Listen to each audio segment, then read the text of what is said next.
une fête de l'Éternel, la Pentecôte. Hein? On dit que Pentecôte veut dire 50e jour. La signification du mot Pentecôte, c'est 50e. 50e jour. Mais 50 jours après quoi? Pâques. Il faut comprendre la signification des mots. Et c'est le 7e dimanche, et c'est 10 jours après l'ascension de Jésus. On a eu dernièrement le jeudi de l'ascension, c'est 10 jours après, c'est la Pentecôte. Mais c'est une fête. Et on dit que c'est une fête juive qui veut dire Shavuot. J'ai drôle de mots pour vous, c'est peut-être la première fois que vous écoutez ça. Mais on dit que Shavuot, c'est le don de la Torah, le don de la loi. L'origine de Pentecôte, c'est pas que le Nouveau Testament acte où le Saint-Esprit est descendu. Si vous regardez l'Ancien Testament, ça parle des choses qu'on retrouve dans le Nouveau Testament. Mais souvent, nous, on dit, oh, c'est le Nouveau Testament qui est important. Non, l'Ancien Testament. La Bible, c'est un livre complet. Tu ne prends pas ce qui te plaît, tu ne dis pas ce que tu veux, c'est le complet. C'est la totalité pour savoir qui est Jésus. Si tu n'as jamais lu la Genèse, tu vas avoir du mal à comprendre qui est Jésus. Et pourquoi il est venu. Il faut lire pourquoi, dans la Genèse, on va t'expliquer pourquoi Jésus est venu. Amen. Donc comprenez bien le sens des choses. Il ne faut pas faire pour faire, ou dire pour dire. Il faut qu'on soit de ceux qui cherchent à comprendre. On dit, cherchez et vous trouverez. Est-ce qu'on cherche des fois les choses de Dieu? Ou est-ce qu'on passe simplement le temps à écouter et on ne veut pas aller plus loin que ça? Moi, quand j'étais à l'école, hein, j'étais à l'école quand même, on va croire, je n'étais pas qu'un cancre. J'étais à l'école un peu aussi, jusqu'en seconde. J'ai passé un BEP quand même, à mon époque. Mais partout dans mes bulletins scolaires, c'était bon élève, mais peut mieux faire. Bon élève, c'est-à-dire que j'avais des capacités, des bonnes capacités, mais le problème c'est que je ne voulais pas mieux faire. Et bien des fois, dans nos assemblées, tu as peut-être des grâces, mais tu ne veux pas aller plus loin. Tu dis, oh, si elle est devant là-bas, ça chauffe, oh, bon, non, je reste là-bas au fond. Mais tu vois que si tu es au fond, que Dieu a quelque chose pour toi, tu ne resteras jamais au fond. Un jour, tu seras là devant aussi, tu annonceras l'évangile. Pourquoi je vous dis ça? Parce que quand on parle de la Pentecôte, on parle aussi d'hommes, et même de femmes. On parle d'êtres humains qui, quelque part, suivaient Jésus ou aimaient Dieu. Mais au bout d'un moment, peut-être qu'ils étaient peureux, peut-être qu'ils étaient craintifs, peut-être qu'ils étaient faibles, il leur manquait quelque chose. Et souvent, nous, on regarde les gens qui sont devant, on dit, ah, le pasteur, oh la grâce, oh l'onction, quand il prie, oh là là, incroyable. Et qu'est-ce qu'il a fait de plus? Il n'a rien fait. Il n'a que ce que Dieu lui a donné. Vous comprenez? Donc tu ne peux pas avoir autre chose que ce que Dieu t'a donné. Donc ne cherche pas ailleurs, tu n'auras pas. L'autre fois, Nouguette avait pris une image comme ça qui disait que quand tu as une assiette à manger, c'est ton assiette, c'est ta nourriture. Ne cherche pas l'assiette de l'autre à manger, donc ça sert à rien. Ton assiette, c'est ton assiette, c'est ce que Dieu t'a donné. Et bien quelque part, les grâces qu'on reçoit, c'est les nôtres. Mais ce qui est beau et ce qu'on doit comprendre, c'est que ce que moi j'ai reçu, ce que toi tu as reçu, quand on le met ensemble, ça fait quelque chose de merveilleux. Comprenez, on doit comprendre que la Pentecôte, c'était fait aussi pour l'unité. L'unité des chrétiens. Pour l'Église. Comprenez bien le sens des choses. Il ne faut pas dire Pentecôte pour Pentecôte ou fête pour fête. On doit comprendre le sens profond des choses. Donc on va juste faire un petit survol. Regardez, qu'est-ce qui s'est passé le jour du don de la loi? Qu'est-ce qui s'est produit? Essayez de creuser un petit peu. Dieu a appelé un homme à monter sur une montagne. Vous vous rappelez cette histoire-là? Moïse, il n'est pas allé sur un mont? Ah, bien. Thérèse, oui, elle suit. Elle n'est pas là depuis longtemps, elle commence à suivre. Et qu'est-ce qu'il était faire sur ce mont-là? Chercher les 10 commandements. Oh, mais non. Thérèse, tu nous étonnes tous. Il a reçu Moïse de la part de Dieu quoi? Les commandements. Les tables. Hein? Les tables. Mais regardez, qu'est-ce qui s'est produit quand il y a eu le don? Qu'est-ce qui s'est passé sur cette montagne-là?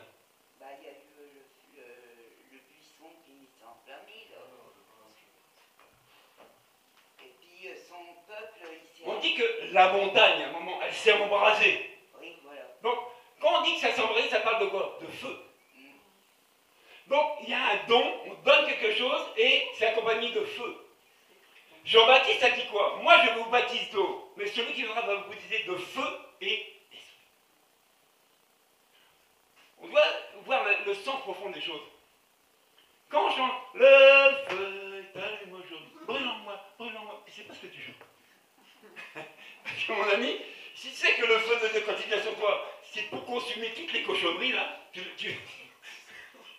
Parce que quand ça devient sur quelqu'un et qu'il commence à le chicoter, tu chantes plus ça. Pardon. J'ai été brûlé, c'est bon, une fois ça va. Mais le sens profond des choses, il est là. D'esprit et de feu. Pourquoi d'esprit de feu? Allez, on va pas. Mais sachez que on doit comprendre, au bout d'un moment, qui est ce Dieu-là et comment il fonctionne. Aujourd'hui, presque tout le monde chrétien veut quoi? Être rempli de l'esprit. Hein? Dernièrement, j'entends beaucoup de discours. Ah, le Saint-Esprit a fait, le Saint-Esprit a dit, et le Saint-Esprit va faire, et le Saint-Esprit m'a dit, et le Saint-Esprit, et le Saint-Esprit. Mais quand je regarde, excusez-moi l'excuse des gens, je dis non, il y a un problème. Quand Dieu a dit que le Saint-Esprit sera répandu sur toute chair, il y a un objectif quand il le fait. Quand tu reçois le Saint-Esprit, il ne te donne pas pour te donner, il y a un but, quelque chose à atteindre quand tu le reçois. Il ne te donne pas pour en parler seulement. Il te donne pour accomplir quelque chose. Vous comprenez? Parce que de toi-même, tu ne peux rien accomplir. Donc tu as besoin de ça. Regardez, on parle des actes souvent, quand on parle de la Pentecôte. Mais les actes, on ne dit pas les actes des disciples, on dit les actes des apôtres. Et quel est le travail d'un apôtre? Qu'est-ce qu'un apôtre?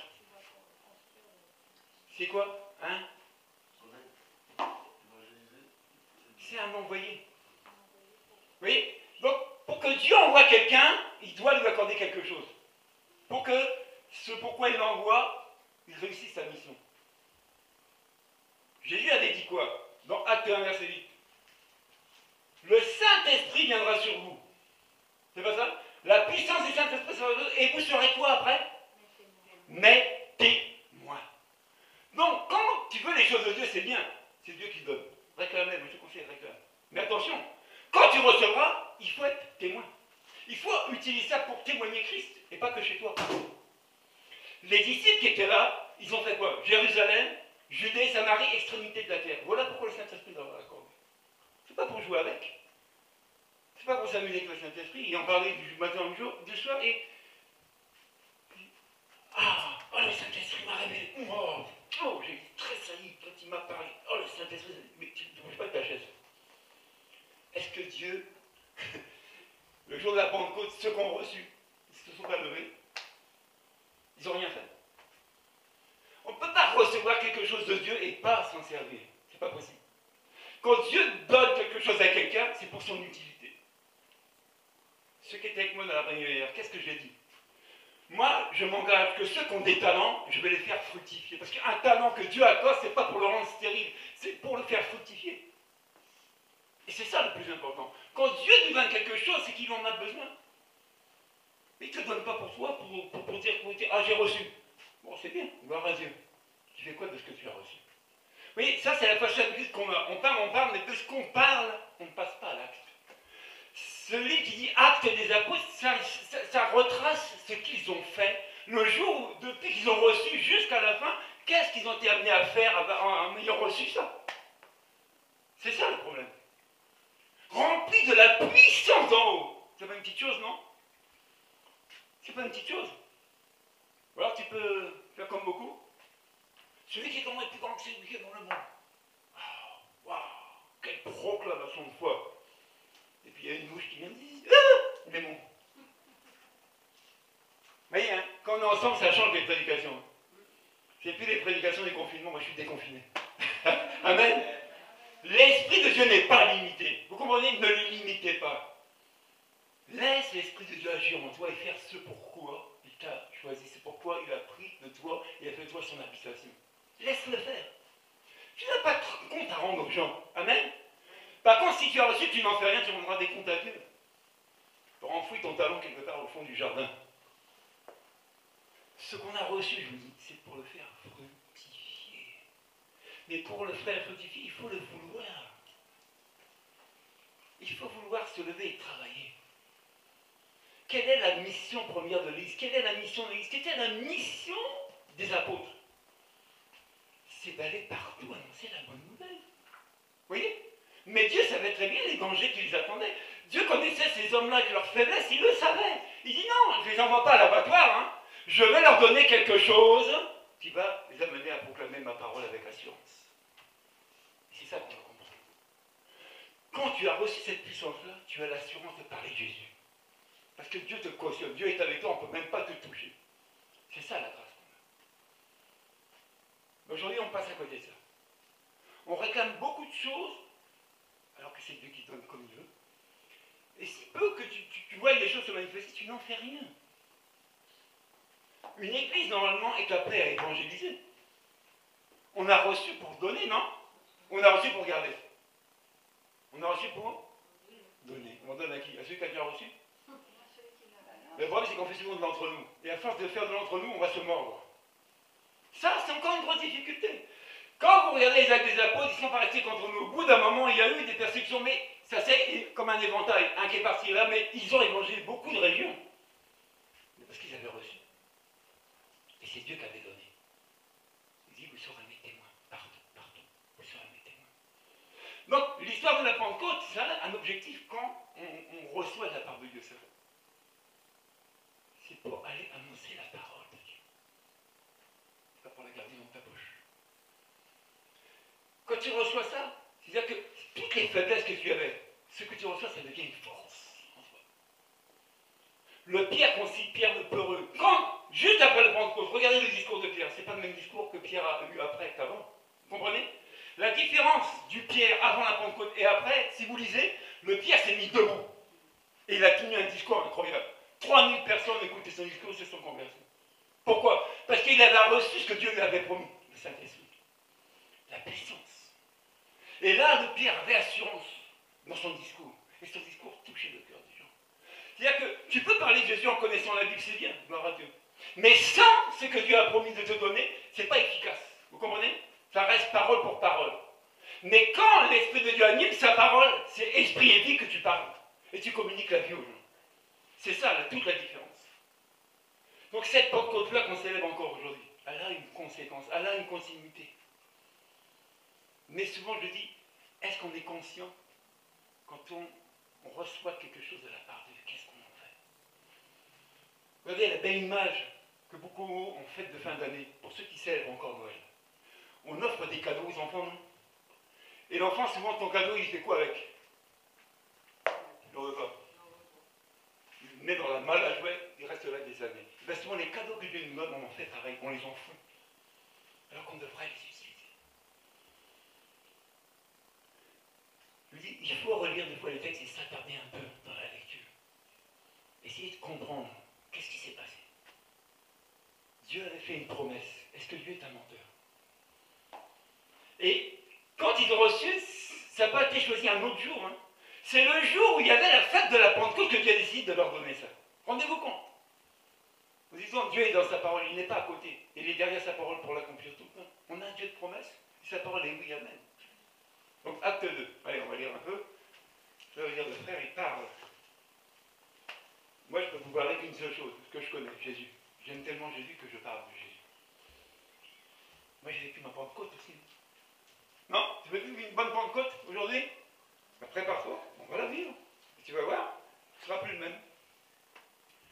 Donc, acte 2, verset 1, il dit, quand le jour de la Pentecôte arriva, ils étaient tous ensemble au même endroit. Tout à coup, verset 1, voilà. Il vint du ciel un bruit comme celui d'un vent violent, qui remplit toute la maison où ils étaient assis. Des langues qui semblaient de feu leur apparurent, séparées les unes des autres, et celles qui se posèrent sur chacun d'eux. Ils furent tous remplis du Saint-Esprit et se mirent à parler en d'autres langues, comme l'Esprit leur donnait de s'exprimer. Amen. Comme l'Esprit leur donnait de s'exprimer. Amen. C'est l'Esprit qui t'amène à t'exprimer selon lui, selon ce qu'il veut de toi. Amen. C'est l'Esprit qui t'amène à faire des choses, ce que lui, il a décidé pour toi. Parce que toi, tu as décidé pour lui. Vous comprenez? Souvent, c'est là qu'on se trompe. C'est Jésus qui gère ta vie. Ce n'est plus toi qui gères ta vie. C'est lui qui est maître de ta vie. C'est lui qui décide pour toi. Et c'est lui qui doit te conduire. Quel est le rôle du Saint-Esprit? Quel est son rôle? Il doit nous conduire dans quoi? Dans toute la vérité. L'Esprit de Dieu, c'est ton conducteur. C'est lui qui t'inspire, c'est lui qui te conduit. Regardez les actes des apôtres, ils allaient à droite, ils allaient à gauche. Soit le Saint-Esprit validait, soit il disait stop, n'allez pas là-bas. Vous voyez, c'est ton guide, c'est ton référent. C'est lui qui au plus profond de soi, va te parler, fais ça ou fais pas ça. C'est lui qui va te révéler ce qui est caché dans la vie des gens. Tu n'es pas un sorcier, tu connais peut-être pas les gens, mais tu perçois de la part de Dieu à travers l'esprit qu'un tel a ceci, un tel a cela. Et tu libères, tu verras, tu guéris les gens. C'est ce que les apôtres faisaient. Vous comprenez? Mais c'était seulement ce que l'esprit avait donné. C'est Dieu qui donne à l'Église. On dit qu'il y a diversité de dons, mais c'est le même esprit. Amen. Il n'y a pas 50 esprits, un seul. Mais à travers nous, c'est différent. À travers moi, à travers toi, il fait des choses différentes. Mais il a le même objectif. On doit annoncer la parole de Dieu. On doit être des témoins. Partout. Et c'est sur la base du témoignage que les gens croient. Si tu n'annonces pas la parole de Dieu, ils vont croire en quoi? Si tu n'annonces pas, c'est pas Jésus nulle part. Ils vont croire quoi? Vous savez, des fois, c'est très long quand tu parles à quelqu'un de la part de Dieu et voir des fruits. C'est très long. Mais si c'est la parole de Dieu que tu as libérée, que l'Esprit de Dieu cautionne, tu verras des fruits.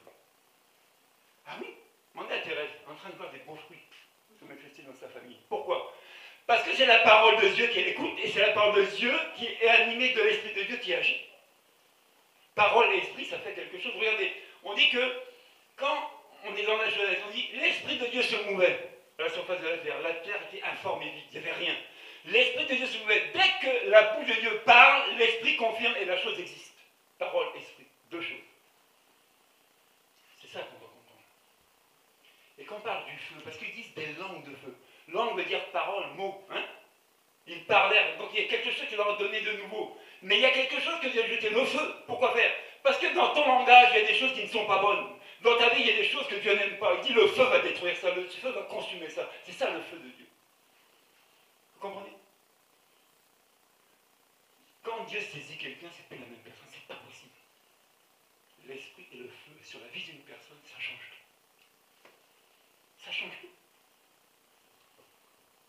Comment tu peux être là, avec ta timidité, ta peur des autres, et dès que tu vis ce moment-là, comme eux ils l'ont vécu, tu es capable de mettre debout sur une chaise et de parler de Jésus ouvertement aux gens. Comment tu fais? Je dis, ah, mais ils l'ont dopé, celui-là. Ils l'ont shooté. Ils l'ont drogué. Mais ta drogue, c'est le Saint-Esprit. Amen. C'est ce que Dieu t'a donné. C'est ce que Dieu t'a offert gratuitement pour que tu sois un témoin. C'est ce qu'on devrait comprendre. Mais est-ce qu'on cherche ça aujourd'hui? Est-ce que tu veux que le feu de Dieu te brûle bien ce matin? Jusque vous profond de tes entrailles, tu vois, ça chauffe. Les gens, pour qui on prie, ils disent, oh, mais à un moment, ça m'a brûlé, j'avais chaud, je ne sais pas ce qui se passait. Mais ce qui se passait, que quand le feu de Dieu vient quelque part, il fait quelque chose. Il brûle en toi. Jusqu'il mourrait.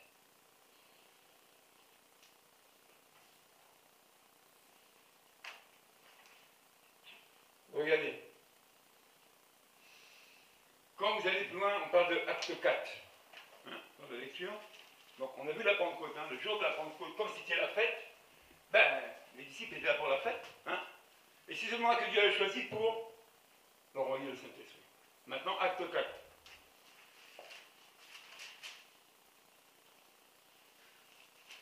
Verset 31. On dit, quand ils eurent prié, l'endroit où ils étaient rassemblés trembla. Ils furent tous remplis du Saint-Esprit et ils annoncèrent la parole de Dieu avec assurance. Il y a recevoir et être rempli. Il y a recevoir, comme ceux qui étaient le jour de la Pentecôte, ils ont reçu. Et là, il y a être rempli. Donc, quelque chose qui est rempli, on ne peut plus ajouter, non? Est-ce qu'on peut ajouter quelque chose qui est rempli? Bon, maintenant, quand une chose est remplie, qu'est-ce qu'on en fait? Pour que la chose soit utile quand elle est remplie, qu'est-ce qu'il faut faire? Mais non, Thérèse, c'est pourquoi. Là, je crois que le jour de ton baptême, là, oui, il y a des choses miraculeuses qu'on va entendre. Elle a raison. Quand une chose est remplie, elle ne sert plus à rien, elle est remplie. Il faut la vider. Donc, quand tu es rempli de Saint-Esprit, il faut que tu vides ce que tu as reçu. Tu es un réservoir. On dit que tu es l'habitation de Dieu, non? Tu es le réservoir de Dieu pour donner. Donc, ce que je disais tantôt, il ne faut pas avoir reçu pour en rien en faire. Quand tu es rempli comme cela, tu dois annoncer, tu dois libérer, tu dois témoigner. Tu déverses des grâces. Ah oui. C'est pour ça que tu libères des gens, tu ne peux pas les arrêter. parti en Suisse avec une guette, je suis un couple à l'époque, on travaillait ensemble, et on a emmené une soeur avec nous. Et la soeur dit au frère, mon frère, Régis, on ne peut pas l'arrêter. Il parle. Le frère dit, tu sais ma soeur, lui même sur le débranche, il parle encore. Mais mon frère, quand tu es rempli d'une chose, tu débordes, je veux dire que tu ne peux pas. Tu sais, tu as reçu de Dieu, tu ne peux pas contenir ça. Qui peut contenir le Saint-Esprit? Qui peut limiter l'action du Saint-Esprit? Dites-moi qui? Personne. Quand le Saint-Esprit t'attrape là, il y a notre somme ici, on était en réunion, elle s'est mise à secouer pour exploser. Mais qui avait prévu qu'elle exploserait ce jour-là? Qui avait prévu qu'elle parte dans le monde? Qui avait prévu ça, si ce n'est Dieu dans son plan? Parce que je dis qu'il ne faut pas être envieux les uns des autres. Fais ta part, ouvre ton cœur sincèrement vers Dieu et laisse-le faire. Dieu a un temps pour tout. Mais quand il a promis quelque chose, tu peux être sûr et certain qu'il va te le donner. On n'a pas un Dieu qui ment, mais il donne en son temps. Il fait ce qu'il veut. Mais le but, quand Dieu appelle quelqu'un, le but quand Dieu forme un disciple, c'est de l'utiliser. On a besoin d'hommes et de femmes pour parler de la part de Dieu. On a besoin d'hommes et de femmes pour témoigner Christ. Mais on a besoin de femmes d'être remplis aussi de cet esprit-là. Amen. Pour qu'il déverse et qu'il déborde. Et tu as l'assurance quand tu fais ça. C'est chaud, hein? Le même Pierre qui a renié le maître. Le même. Aujourd'hui, tu vois quelqu'un qui renie Jésus, tu le catalogues, tu le juges déjà. Mais Pierre l'a fait avant lui. Pierre l'a fait avant le gars, hein? Mais qui a disqualifié? C'est toi. C'est toi qui es maître de la vie de quelqu'un. Tu ne sais pas ce que tu es capable de faire. Moi, j'ai vu des personnes que j'ai côtoyées dans l'évangile, 5 ou 6 ans quitter l'église, repartir à boire, à se défoncer. Mais un jour, le gars, tu me revois à l'église 5 ans après, et de nouveau, les aider. Qui est le maître de la vie du gars? C'est toi? C'est moi? Non, c'est Dieu. Vous avez dit, l'enseignement de Jésus, c'est ce qu'on enseigne et c'est ce qu'on devrait s'appliquer. Jésus a choisi des gens, il ne les a pas abandonnés sur le chemin. Il les a choisis. Il sait très bien que son choix, le sien, il ne peut pas échouer. Il ne peut pas se tromper. Il dit, Seigneur, j'en ai perdu aucun de ceux que tu m'as donnés, sauf le fils de la perdition. Mais autrement lui, je n'ai perdu aucun de ceux que tu m'as donnés. Amen. Donc, nous sommes l'offrande de Dieu, nous sommes une offrande pour Dieu. Vous ne croyez pas que Dieu va dire non, je ne veux pas de toi. Non, il a besoin de chacun d'entre nous. Il a besoin de son Église. Il n'a que l'Église pour sauver les gens. Il n'a que nous, membres du corps de Christ. Et il veut tous, je dis bien tous, nous utiliser. Donc moi, je m'adresse à vous et à ceux qui écoutent. Ne te diminue pas, ne te dévalorise pas. Ah, je ne sais pas lire la Bible, je comprends. Tais-toi. Tu ne sais pas qui est Jésus encore. Tu n'as pas encore fait d'expérience avec le Saint-Esprit encore. Parce que Dieu est capable de prendre un enfant et d'aller prêcher l'évangile.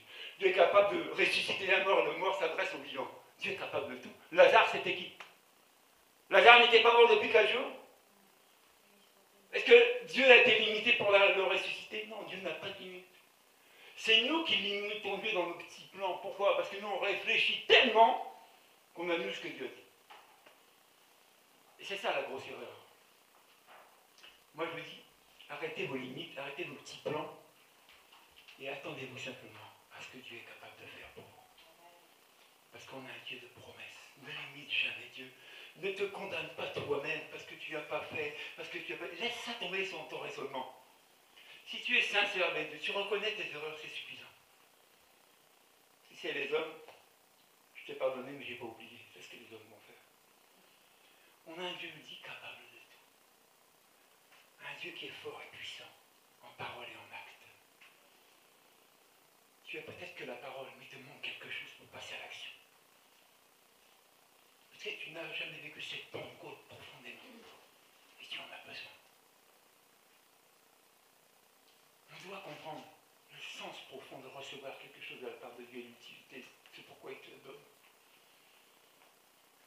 Vous voyez, quand tu reçois cette chose-là merveilleuse qu'on appelle le Saint-Esprit, tu as faim et soif de Dieu. Tu comprends? Peut-être avant, tu étais paresseux, tu ne voulais pas aller loin. Mais une fois que l'Esprit de Dieu est en toi comme ça, il t'agit, tu as faim et soif de décorer. Vous avez vu quelqu'un qui est affamé? Quand tu lui jettes un morceau de viande, qu'est-ce qu'il fait? Saute dessus. Vous n'avez jamais vu ça? Hein? Ah, j'ai faim. Ben quand tu as faim de Dieu, tu sautes dessus aussi. Amen. Ah, il me regarde bizarrement. Je ne suis pas bizarre. Je veux vous parle de quelque chose que j'ai vécu et que je vis. Je ne vous parle pas d'une chose simplement des autres passés, parce qu'eux, ils sont morts. Hein, mais l'Église ne s'arrête pas, nous, on est encore vivants. On est de cette génération, on est de cette parole-là aussi. Amen. Dieu n'a pas changé. Ce qu'il a offert aux autres, il nous l'offre aussi à nous. Mais nous, des fois, on a des choses qui sont bloquées. C'est-à-dire qu'on veut, mais on n'y arrive pas. Qu'est-ce qui bloque en toi? Tu ne manques pas un peu de flamme là pour brûler un peu ce qui bloque? C'est peut-être ça hein, qui nous manque. Un peu de flamme. Alors on va se lever, on va prier. Ça dit, je ne veux pas être trop long, ça ne sert à rien. Juste un petit résumé sur la Pentecôte, pour savoir, quand on parle de la Pentecôte, tu sais de quoi on parle. Amen. Et puis, je ne vais pas lire la Bible à ta place non plus. Prends ta Bible, lis les actes des apôtres et tu verras ce qu'ils ont reçu, comment ils l'ont utilisé, et regarde les témoignages après. Imagine quelqu'un qui est paumé, quelqu'un qui est perdu, quelqu'un qui est dans le trou, à l'écoute de la parole de Dieu. Cette parole qui est accompagnée du Saint-Esprit. La personne, changement d'attitude, nouvelle créature. C'est pas merveilleux? Des gens qui n'ont jamais misé sur toi. Tu es un tocard, tu ne feras jamais rien. Tu te retrouves 10 ans après, tu es prédicateur de l'évangile, tu pêches avec force et puissance. Ah, le gars-là, lui. Non, mais oui, lui. Mais selon Dieu, pas selon toi. Parce que nous, les hommes, on condamne, on juge. C'est ce qu'on sait faire. Je disais à Thérèse en voiture tout à l'heure quoi? Je dis, nous, on garde ce qui est mauvais. C'est-à-dire que quand quelqu'un agit mal, fait mal, c'est le mal qu'on va toujours avoir à l'esprit. Alors qu'on devrait exploiter le bien que la personne a pour la changer. Ça, on ne sait pas le faire. Vous comprenez? Il y a du bien dans quelqu'un. C'est pas tout mauvais un être humain. Non. Le bien que quelqu'un a, c'est ça qu'on devrait utiliser pour changer ce qui est mal en lui. Et on le fait plus. Nous, on garde à l'esprit ce qui est mal. Et on regarde ce qui est mal. Ouais, il a mal fait, il a mal dit, il est comme ci, il est comme ça. Bon, donc le gars, il n'a rien en lui de bien. Non, mais exploitons ce qui est bon dans notre vie. C'est pour Jésus. Dieu nous a accordé des grâces, des cadeaux, une faveur incroyable. On n'est même pas conscient de ce qu'il avait sur nous. On a tous reçu. Et bibliquement, on a tout pleinement. Il ne nous manque rien. Simplement, il faut le laisser agir. Il faut croire qu'on a reçu pour donner. Amen. Donc on va chanter ce chant avec le groupe de louanges, comme je disais tout à l'heure. Il est un fleuve. Et ce fleuve-là, on va le réclamer pour qu'il coule en nous, pour qu'il nous imprègne, pour qu'on soit remplis. Amen. Donc chante ce chant-là. Et dis, en le chantant, prie que Dieu te remplisse à satiété. Pour que tu puisses être un réservoir qui déverse et qui arrose sur son chemin toute personne que tu rencontreras. Quand tu ouvriras la bouche, tu parleras de la part de Dieu. Tu verras ce que le Saint-Esprit fera à travers la parole qui sortira de ta bouche. Ce passage dit qu'il y avait comme des langues de feu qui se posaient sur eux. Des langues, qui veut dire des mots, des phrases. Mais ces phrases étaient accompagnées quoi? D'un feu. Le feu de Dieu. Un feu qui consume tout ce qui est ténébreux. Rappelez-vous bien l'image de Sodome et Gomorrhe.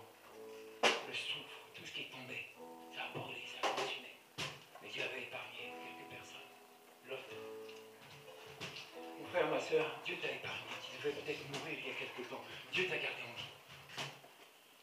Le virus n'a pas eu raison de toi. Pose-toi la question, pourquoi? Pourquoi aujourd'hui? C'est aujourd'hui, le jour de la Pentecôte, on nous donne l'autorisation de nouveau de nous réunir. Pose-toi la question, mon frère, ma soeur. La réponse, Dieu l'a ce matin pour toi. Est-ce que tu veux saisir cette réponse qui vient de la part de Dieu? Parce que Dieu a choisi un temps favorable pour que son Église change d'attitude. Que son Église, de nouveau, fasse sa volonté, la volonté de Dieu. Des témoins, partout, Breteuil, autour de Breteuil, partout autour de chez toi. Témoigner Jésus, accompagné de la puissance de Dieu. En chantant ce chant, il est un fleuve. Et ce fleuve, c'est le Saint-Esprit qui veut couler ce matin.